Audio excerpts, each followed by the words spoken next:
Hi friends, இன்றைக்கி நம்ம என்ன பார்க்க போகிறோன்னா பருப்பு சாதம் எப்படி செய்கிறதுன்னு பார்க்க போகிறோம். அதுக்கு தேவையானது புழுங்கரிசி இந்த கப்பில் 2 எடுத்திருக்கேன். பாசிப்பருப்பு இந்த கப்பில் 1 எடுத்திருக்கேன். இப்போ இதை நல்லா ஊற வச்சுக்கலாம். நல்லா விட்டுடலாம். இது 10 நிமிஷம் ஊறட்டும். 10 நிமிஷம் கழிச்சு வந்து பார்க்கலாம். 10 நிமிஷம் ஆகி கழுவி நல்லா எடுத்தாச்சு. ஒரு கடாயில் கொஞ்சமாக எண்ணெய் ஊற்றிக்கலாம். பட்டை வகை சேர்த்துக்கலாம். 4 வரமிளகாய்,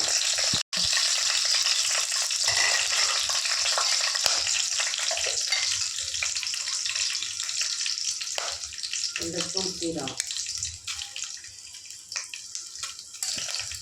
2 பெரிய வெங்காயம் வச்சுருக்கேன், அதையும் சேர்த்துக்கலாம்.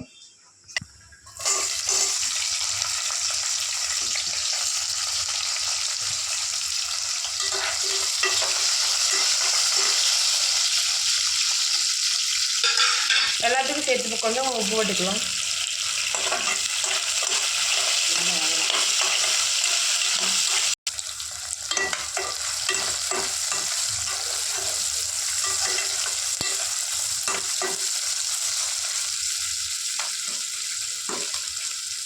கொஞ்சம் கருவேப்பிலை சேர்த்துக்கலாம்.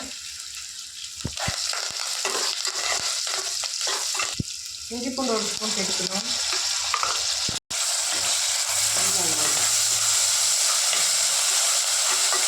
ஒரு ஸ்பூன் மஞ்சத்தூள் சேர்த்துக்கலாம். பெரிய தக்காளி 3 எடுத்துருக்கேன், அதையும் சின்ன சின்னதாக அடுக்கிக்கலாம். கட் பண்ணியாச்சு, சேர்த்துக்கலாம்.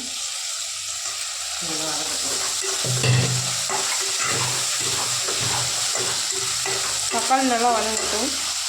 தக்காளி வந்துருச்சு. இப்போ எடுத்து வச்சுருந்த அரிசியை போட்டுக்கலாம்.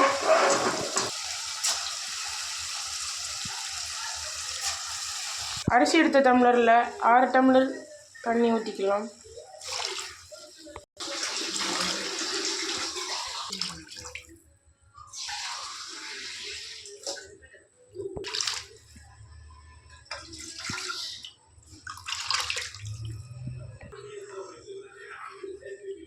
இப்போ மூடி வச்சு 3 விசில் எடுத்துக்கலாம்.